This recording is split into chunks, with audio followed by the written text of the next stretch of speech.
Paulistano Rádio. Podcast. Olá para você que acompanha a Paulistano Rádio. Estamos aqui com mais uma edição do podcast, desta vez com um convidado especial, um autor de livros e associado do Paulistano, o Arthur Vilela Ferreira. Ele é... Eu vou até que ler dessa vez porque tem um currículo enorme. Administrador de empresas, com ênfase em sustentabilidade e meio ambiente pela FGV, e é sócio fundador da empresa Global Forest Bond.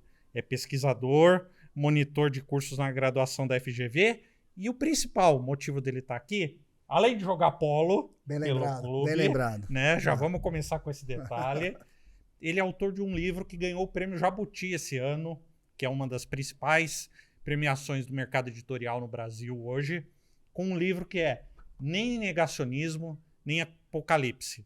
Ele veio aqui justamente para contar para a gente um pouco do que é esse livro e a relação dele com o paulistano. Adianto que o assunto é Economia do Meio Ambiente, uma perspectiva brasileira.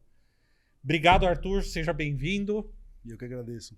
E já vou passar para o Ferrari, que joga o polo junto com ele, para começar as perguntas aqui. E o papo, né? Olha, obrigado pela tua presença, Arthur. Eu que agradeço. Eu acho que a gente conversou um pouco já sobre a tua linha de pesquisa e tal, e uma coisa que sempre me impressionou, desde o primeiro papo que nós tivemos, é a abordagem do ponto de vista de negócios e econômica, né? Não é um papinho de abraçador de árvore, ou do ativista, do defensor das florestas, e também eu acho que você sempre consegue pontuar os dois lados, né? As duas visões do tema da preservação ambiental, né? Então, acho que a minha primeira pergunta é, cara, como você achou essa linha de pesquisa, né, para desenvolver a narrativa aí, o estudo, e quais são os cuidados que você tem para não comprar o discurso ativista, porque tem para todos os lados, né? E a tua abordagem é bastante técnica. Eu acho, obrigado. Acho que, em primeiro lugar, abraçar árvore eu recomendo para todo mundo. Sou um grande abraçador de árvores. Acho que o contato com a natureza é muito bom e muito saudável. Isso dito, simplesmente abraçar árvore não resolve questões ambientais.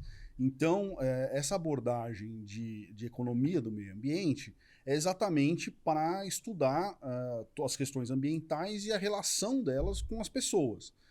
E buscar soluções que sejam práticas, que sejam... que estejam conectadas com o mundo real e que beneficiem, sempre que possível, na maior quantidade, as pessoas enquanto possibilitam a preservação do meio ambiente. Né? Então, a gente não pode esquecer que a preservação do meio ambiente tem que estar conectada com o bem-estar da humanidade. Né? A gente está aqui no planeta Terra e eu gosto muito de árvores, gosto muito de macacos, mas também gosto bastante de pessoas. Então, a gente precisa buscar soluções que permitam essa conservação da natureza, mas que também gerem prosperidade, gerem uma qualidade de vida melhor para as pessoas cada vez mais. Você já falou em solução, mas é exatamente o que não tem no seu livro. Vou dar esse spoiler, que não é tanto um spoiler. O livro trata de como chegar a essas soluções. E esse é o aspecto mais interessante. Dá um resumo nesse começo, assim, bem... quais são as guias que estão nesse livro? O que é interessante para quem se dispõe a ler uma obra dessa e que, naturalmente, vai já ajudar a direcionar, a explicar o porquê que ele foi premiado? Vamos lá, acho que o porquê que foi premiado, eu acho que fica por conta do pessoal do Jabuti. Exato. Eu não tenho nada a ver com isso. Mas é pelo conteúdo. Eu gostei, eu acho que foi um trabalho que eu gostei muito de fazer. Eu acho que foi muito interessante. Eu conheci o professor Gessner na GV no meu último semestre, 2014. Eu fiz uma matéria de economia do meio ambiente na graduação com ele. E depois ele me chamou para trabalhar na consultoria, na Go Associados, e acompanhar ele como monitor, como assistente nessa matéria. E a gente percebeu que todos os livros que a gente usava na graduação eram livros que vinham de fora. Tá? Então a gente falou, cara, não dá. O Brasil tem desafios e tem possibilidades na área ambiental que são muito particulares do Brasil. Então não dá para a gente simplesmente pegar um livro editado na Europa ou nos Estados Unidos e trazer para o Brasil. O exemplo que a gente gosta de usar, que era um exercício que tinha num livro didático que a gente usava, que era sobre a gestão de peixes no Mar do Norte.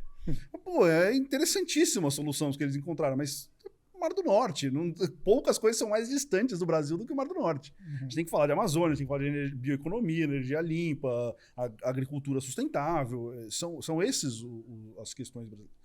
A gente falou, a gente precisa trabalhar a gente precisa de um livro para ensinar os alunos focado na realidade brasileira.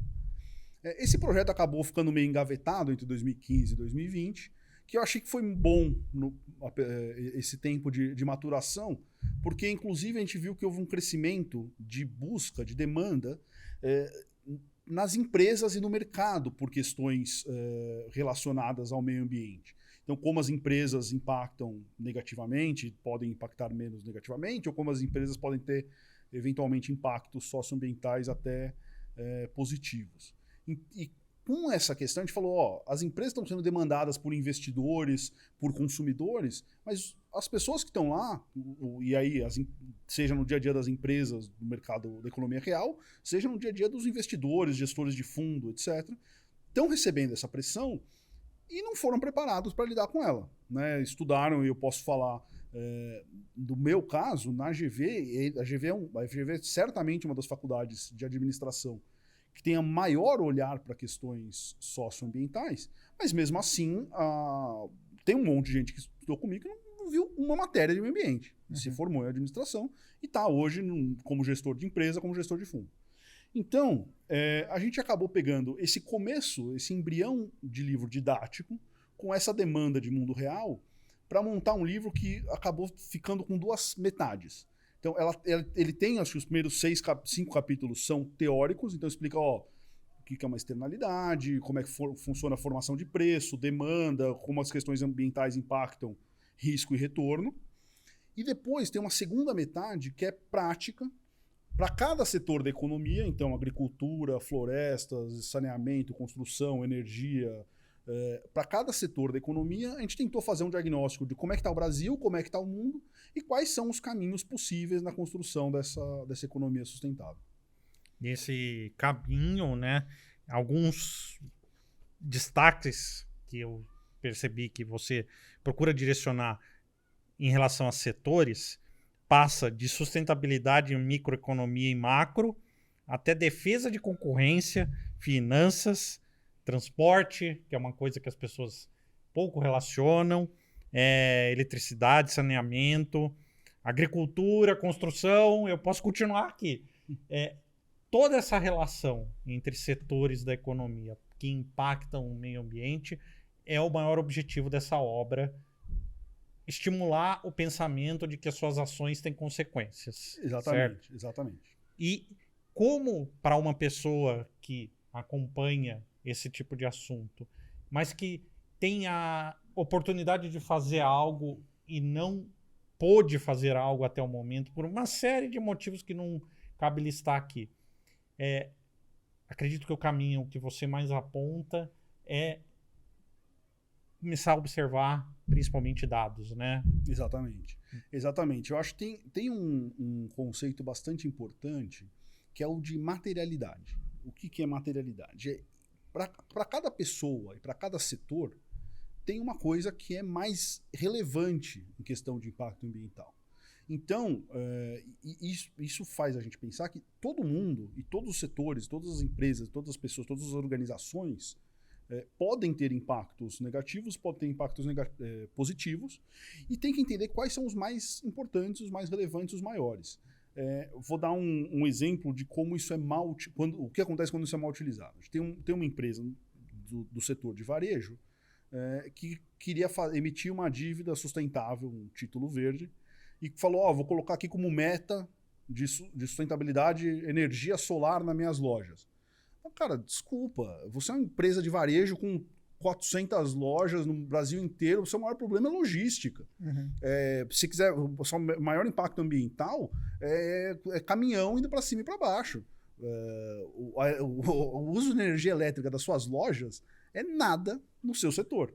Então, isso vale para qualquer setor da economia. Você tem, as pessoas falam, não, sacolinha plástica, sei lá, canudinho.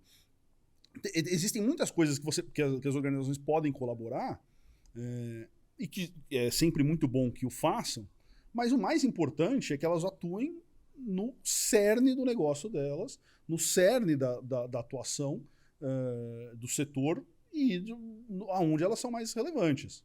Né? Então, não estou falando que a empresa de varejo, a grande varejista, não deva colocar energia solar nas lojas dela. Claro que deve. Sempre bom, energia renovável, inclusive vai baixar custo dela. Mas não dá para falar que isso é a meta de sustentabilidade de uma empresa que tem uma frota de milhares de caminhões de logística para cima e para baixo, falar que o problema do cara é a iluminação da loja. Uhum. Você fala também de finanças verdes, né? Acho que é o termo mais aplicável para esse conjunto de coisas. E um termo que está em voga, que você cita também bastante no livro, é o greenwashing. Uhum. Queria que você explicasse isso até como uma oportunidade para as pessoas entenderem, porque é uma palavra que está na moda. Vamos lá. Greenwashing é exatamente você tentar dar uma roupagem mais verde ou mais sustentável para uma atuação que no fim do dia não o é. Isso pode ser feito de diversas formas, algumas até ilegais, como você falar que adota uma prática e não adotar, e outras que não são ilegais, mas que, por exemplo, a gente acabou de falar da varejista colocando energia solar nas lojas. Ela está melhorando o impacto, está diminuindo o impacto, a pegada ambiental dela? Sim. De uma forma relevante? Não. Então, o greenwashing, né, na verdade, ele é um dos primos dessa família dos washing, né? Tem social washing, Sport washing, sport né? washing, agora né? tá em pauta. Tá né? em pauta depois dessas últimas 2 ou 3 Copas do Mundo, Olimpíadas. Exatamente, Bode. Então, o que é? Você adotar práticas, ou dizer que adota práticas mais ambientalmente ou socialmente adequadas e não fazer com isso buscar um ganho indevido de imagem. Uhum. No sport washing é você tentar usar um evento esportivo para vender uma coisa que o seu país não é ou não pratica. Uhum. Arthur, eu acho que assim, você deixou claro ali, existia uma literatura estrangeira, vocês tropicalizaram e conseguiram trazer mais para a realidade tangível aqui do Brasil, com exemplos e tudo. Mas se a gente conseguir botar isso tudo no microscópio e aplicar dentro do clube, sabe? Que afinal de contas, esse é um podcast do Clube do Paulistano, né? Um podcast do clube e tudo. O que você apontaria aí? Eu sei que você não é da administração do clube, não conhece no detalhe, por exemplo, a política de gestão de resíduos, que foi até reformulada na atual diretoria, e outras coisas, mas pelo que você vê como sócio, né? Onde você coloca o CAP hoje dentro de uma régua aí de sustentabilidade? Bolacha, essa é uma ótima pergunta. Eu tenho uma visão, olhando como sócio, que nunca esteve dentro da administração, olhando só como de fora da administração, eu tenho uma visão bastante positiva das práticas principalmente as práticas ambientais, que é a área que eu entendo melhor do clube. Uhum. Então você vê programas de reciclagem nos grandes eventos, que é uma coisa importante, onde você tem um aumento de geração de resíduos, reciclagem de água. Acho que desde a crise de 2002 o clube tem esse tipo de prática. Então são do ponto de vista ambiental bastante importante. É bom a gente entender que o impacto do clube paulistano é relativamente pequeno, perto do potencial. Então, é uma área pequena, dentro de uma cidade como São Paulo, e talvez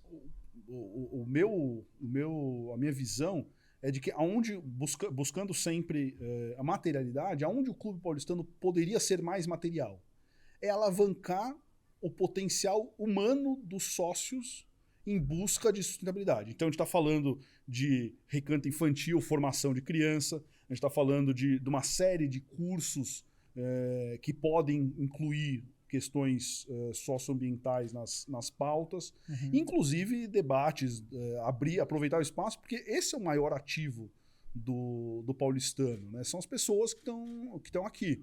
Né? Não que o terreno valha pouco, o terreno no meio do Mas é Jardim pequeno. Europa. Mas o maior ativo do paulistano não é o terreno, não é o prédio, não é a piscina que a gente gosta tanto. Uhum. O maior ativo do paulistano é esse grupo extremamente seleto, que são os sócios do clube, que são um grupo capaz de mudar, fazer mudanças sensíveis nas práticas em escala municipal e estadual do país. Né? A gente está falando de uma parte importante do PIB do país, está aqui no Clube Paulistano. Uhum. E o clube conseguir ser um lugar onde essas pessoas melhoram a sua capacitação com relação a isso, talvez tenha um impacto ambiental 1 milhão de vezes maior do que reciclar todas as latinhas da festa junina. Entendi. Entendeu? Não, mais uma vez, reciclemos todas as latinhas da festa junina. Eu acho que nessa questão o clube está bastante avançado. Uhum. Então, eu já falei, os maiores impactos, né? Uso de energia, o clube eu sei que tem práticas de redução do uso de energia, reaproveitamento de água, e uma boa política de resíduos. Uhum. Então eu acho que nessa parte ambiental, acho que talvez a educação ambiental seja o que o clube tem a alavancar de mais material. Vou amarrar mais uma coisa então do que você falou em relação ao seu livro e talvez a aplicação aqui no Paulistano, mas vale também como sociedade, né? Até em forma de provocação. Você cita no livro qual seria a vocação Brasil em relação ao meio ambiente, a uma economia verde. Qual seria essa vocação? Que avaliação você faz? Uma coisa que é muito importante a gente entender é que o Brasil ele é o maior e o mais importante de um grupo de países que é substancialmente diferente da média da humanidade. Na maior parte dos países, desenvolvidos, na maior parte das lideranças dos países, a gente está falando de Europa, Estados Unidos, China, Índia, os grandes países, eles são países cujo impacto ambiental é dominado por energia, produção de energia e transporte, combustíveis fósseis, etc. O Brasil é o contrário. No Brasil, o maior impacto ambiental que existe no país está relacionado ao uso da terra. Isso inclui mudança no uso da terra, que para quem não sabe é desmatamento, ou seja, a terra era uma floresta e foi desmatada, e isso gera impactos ambientais. O mais conhecido é a emissão de gases de efeito estufa, mas a gente também está falando de desequilíbrios de fauna, flora, ciclo hídrico, chuvas, etc. Então, mudança do uso do solo e o uso do solo mesmo, então as pessoas falam do pum da vaca, vamos dizer, as emissões relacionadas à agricultura também são uma parte importante. Então, no Brasil, essas duas coisas são 3/4 das emissões. Então, 75% das emissões de gases de efeito estufa do país são ou desmatamento ou agricultura.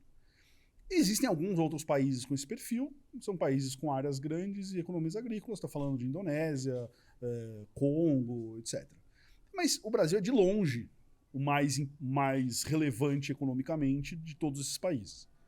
Então, o potencial brasileiro é ser um líder na economia de baixo carbono, certo? Então, primeiro, acabar com o desmatamento ilegal. Coisa que é totalmente inaceitável, não gera benefício econômico para o país absolutamente nenhum. Toda a renda dessa atividade é capturada por meia dúzia de organizações criminosas, certo? Sejam alguns indivíduos e algumas organizações criminosas, né? O tráfico de drogas entrou na Amazônia para transferir, para fazer tráfico, né? As organizações criminosas entraram na Amazônia para fazer tráfico de drogas, perceberam que o roubo de terra pública era um ótimo negócio e estão fazendo isso aí nessa última década. Então, eliminar essa atividade.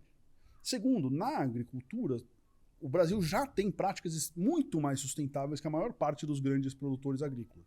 Então, o produtor médio brasileiro é muito mais sustentável que o produtor médio americano ou australiano, francês, nossos grandes competidores nesse cenário.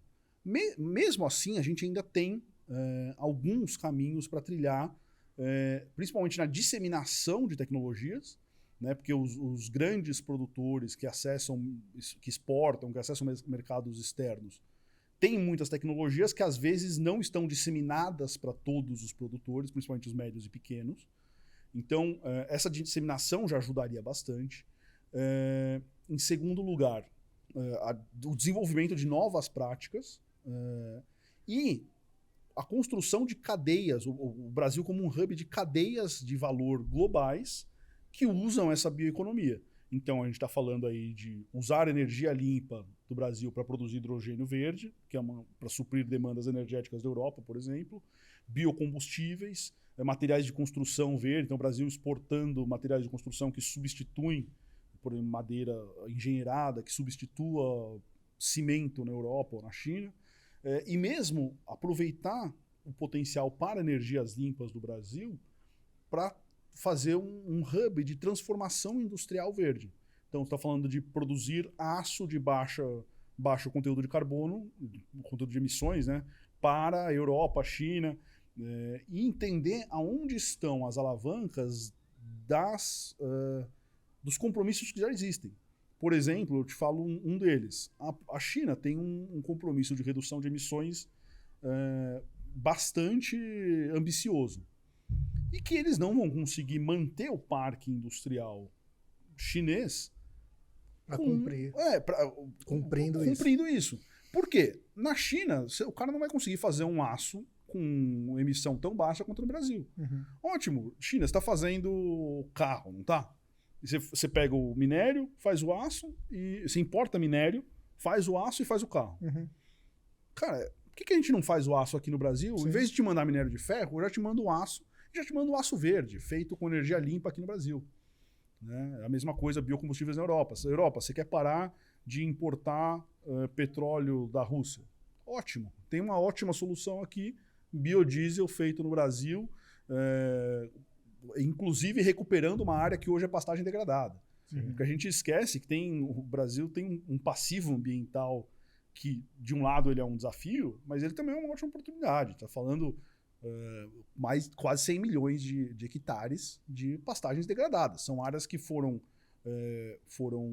exploradas de uma maneira bastante ineficiente, hoje estão praticamente improdutivas e poderiam, ao invés de ser uma terra improdutiva que está aí sendo degradado o solo, poderia ser uma plantação de palma, que na Indonésia gera desmatamento, no Brasil pode gerar reflorestamento e produzir biocombustíveis para a Europa, por exemplo.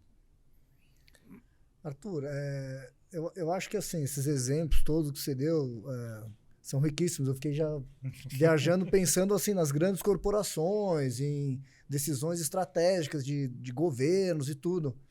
Mas assim, como que um sujeito morando em São Paulo, aqui na esquina do clube, o que eu posso fazer no dia a dia para contribuir com esse movimento, né? Quais são os hábitos de consumo ou, sei lá, certificações, selos verdes, algumas coisas assim. Como que isso afeta ali a dona de casa que vai no Pão de Açúcar ou no Santa Luzia fazer suas compras lá, cara? Você especificamente, que eu já sei que vende bicicleta pro clube, já fica difícil. O cara é vegano, vende bicicleta, fica difícil. Mas eu acho que é exatamente entender o seu impacto, eu acho, das suas decisões de consumo. E aí tem boas ferramentas na internet que vão poder, onde você coloca os seus principais hábitos e o cara fala, as suas decisões de alimentação, por exemplo, é o meu caso, são a maior parte do seu impacto ambiental. Ou não, o problema é que você mora muito longe, vai de carro no trabalho. E é bom focar que da mesma forma que as empresas têm que olhar o que é material, também não existe uma fórmula mágica para todo mundo, porque cada um tem um ritmo de vida, cada um mora numa cidade diferente. Óbvio, a gente está falando aqui para um grupo seleto de pessoas do paulistano, então presumo que a maior parte das pessoas que estão morando aqui, estão ouvindo a gente, moram em São Paulo. E muitos na proximidade do paulistano. Mas, de qualquer forma, as pessoas trabalham em lugares diferentes, têm hábitos diferentes de consumo e ritmos de vida. Então, olhar essas calculadoras, a gente recomenda no livro uma organização que chama Footprint Network, que eu acho que a calculadora dele só tem em inglês, se eu não me engano. Mas, de qualquer forma, é quem calcula a pegada dos países, e eles têm uma ferramenta para as pessoas calcularem a própria. E esse é o primeiro passo para todo mundo. Então, entender o que eu faço e das minhas decisões de vida, qual é o impacto de cada uma delas. Mas, genericamente, eu acho que simplesmente a hora que você olha produtos que compensam o impacto ambiental, que tem algum tipo de certificação verde crível, e aí é importante entender e conhecer melhor, procurar as mais aceitas no mercado, porque tem muito greenwashing ainda nesse mercado. Eu acho que são vamos dizer, os principais dicas. É entender o que você faz e sempre buscar. Não dá para ninguém vai ser perfeito, ninguém vai virar especialista em sustentabilidade. Mesmo quem é especialista em sustentabilidade, quem trabalha com isso há décadas, você vai pegar, qual shampoo é melhor? Eu tenho 35 marcas de shampoo no Pão de Açúcar. Qual que tem o menor impacto ambiental? Não sei. Não sei e não vou conseguir saber. E ninguém vai conseguir saber. Mas você buscar entender qual é a maior parte do seu impacto e focar nessa área, entendeu? Se o maior problema é que eu moro muito longe do trabalho e vou todo dia de carro, tudo bem, então vou tentar achar uma solução para esse problema. Não importa, não se importe, não vai perder o sono por causa do seu shampoo, porque ele é menos. Ok, se o maior problema é bens de consumo, aí tudo bem, você vai olhar para o que você está comprando no supermercado. E sempre que você está tomando uma decisão de compra, tentar entender qual que é o impacto e na medida do possível, para cada pessoa, para o seu nível de conhecimento, julgar se você tem 2 produtos, ver o quanto que você está disposto. Adoraria que... E também tem essa, né? A gente está falando aqui sobre bem-estar e sobre condição de vida. Não adianta nada você ter um produto que seja 20 vezes mais sustentável, regenerativo, impacto zero, salva a Amazônia, se não cabe no orçamento das famílias. Porque no fim do dia é isso. A gente, aqui eu sempre digo, muito importante questão ambiental, muito importante a gente atingir o equilíbrio. A gente coloca no livro, a humanidade está consumindo mais recursos naturais do que o planeta consegue repor em um ano. Na verdade, está consumindo 70% mais, a gente precisaria de quase 2 planetas para manter nosso ritmo de consumo. A gente está no vermelho ambiental desde 1970. Então, a crise ambiental é real e ela é importante. Mas resolver a crise ambiental num planeta sem humanos é irrelevante. Entendeu? Eu não quero resolver a crise ambiental para deixar o planeta para os golfinhos. Né? Então, tem que sempre pesar essa questão da decisão de consumo e do orçamento das famílias. Repete, por favor, o nome da calculadora aí que você indicou, porque às vezes a pessoa está ouvindo, perdeu. Chama Footprint Network. Footprint Network. Vamos dizer, a rede da pegada ambiental. Footprint Network. Dentro disso, então, vai a última pergunta no sentido ambiental, por uma dúvida que você me deixou pelo livro. Mas também nesse mundo agora de termos e expressões novas. ASG ou ESG? Qual que você usa? Qual que você acha que é mais cabível? O que eu acho que é mais cabível é diferente do que eu uso. Gosto disso. As respostas são diferentes. Eu uso mais ESG porque o mercado e o mercado financeiro acaba adotando expressões de fora. Eu entendo que a gente deveria usar mais ASG, porque a gente está no Brasil e é o que deveria ser. Mas o mercado entende mais ESG e é o que eu uso mais. Mas eu acho que qualquer um dos dois... Qualquer um é válido, né? O que importa é o resultado e atingir objetivos que realmente colaborem para que o país, o planeta, a sociedade, até mesmo o clube, né, tenha melhorias e avanços nesse sentido. Não, acho que só, então, em nome do didatismo, Exato. Vamos botar a legenda para a sigla aí. Isso. ESG. ESG é a sigla em inglês, quer dizer Environment, Social Responsibility e Governance, né, que é traduzido em português para ASG, que é meio ambiente, questões sociais e de governança. Boa. Além disso, e para finalizar, até porque a gente tem um horário aqui para terminar, qual a sua participação no Polo com o Ferrari recente. Conta um pouco, vai, a vida de atleta. Atleta é uma palavra muito pesada. Eu já fui atleta, não é mais o caso. Hoje é jogador, né? Exatamente. Atleta... Bom, eu sou sócio do Paulistano desde que eu nasci. Né? O meu avô comprou o título quando meu pai e meus tios eram crianças. Então, pô, a família está há bastante tempo aqui no Paulistano. E, pô, eu sempre vivi aqui dentro, né? Desde escolinha de esporte, de molequinho. E com uns 10 para 11 anos, eu estava na natação e achava aquele negócio de ficar nadando extremamente chato. Meus pais achavam extremamente importante, saudável, etc. E eu falei, pô, eu vi o pessoal jogando polo, falei, cara, aquilo lá parece muito mais legal do que natação. E daí o Bolacha vai poder confirmar que eu acho natação tão chato, mas tão chato que dentro do polo ainda fui pro gol, para nadar menos ainda. Então foi isso, eu comecei a jogar polo com 10 para 11 anos, então já faz mais de 20 anos que eu tô aí. Joguei competitivo até 17, até entrar na faculdade, 18 anos. E hoje a gente brinca, né? Eu acho que é super importante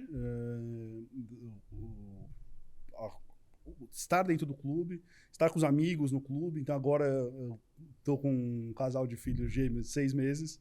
E agora também trouxemos eles para fazer a carteirinha do clube. Vim aqui nos finais de semana com meus pais, com meu irmão. Eu acho que é muito importante, né? Eu fico muito feliz com que 50 anos atrás meu avô tomou essa decisão. Ele gostava tanto do clube que ele escreveu a letra do hino do clube, né? Que legal. Meu avô que escreveu a letra do hino, então, pô, acho que a gente tem uma relação de bastante carinho com o paulistano. E inclusive trouxe aí uma cópia para deixar aqui uma cópia do livro para deixar aqui na biblioteca do clube. Eu já fiz muita lição de casa aqui na biblioteca do clube e espero que a molecada que esteja aí, e não só a molecada, mas todos que se interessarem, vou deixar um livro aí para tentar contribuir um pouco também com o clube. Sensacional, Arthur. Então, acho que já vou deixar uma missão aí pro pessoal que vai editar o nosso podcast. Acabando aqui, quando subir os créditos, o hino do clube, né? Por favor. Por gentileza aí, produção. Sim, vamos botar o hino do clube lá para fechar aqui com chave de ouro esse papo. Isso mesmo. E obrigado pela participação, Arthur, pela paciência, né? E esse é só um começo de assunto, porque isso aqui é algo para ser falado horas, dias e anos. Mas quem tiver dúvida, tá ouvindo ou assistindo a gente, pode deixar nos comentários sua pergunta que a gente vê com o Arthur como responder. Também não esquece de compartilhar e de clicar no curtir, que ajuda bastante a gente. Obrigado e até a próxima.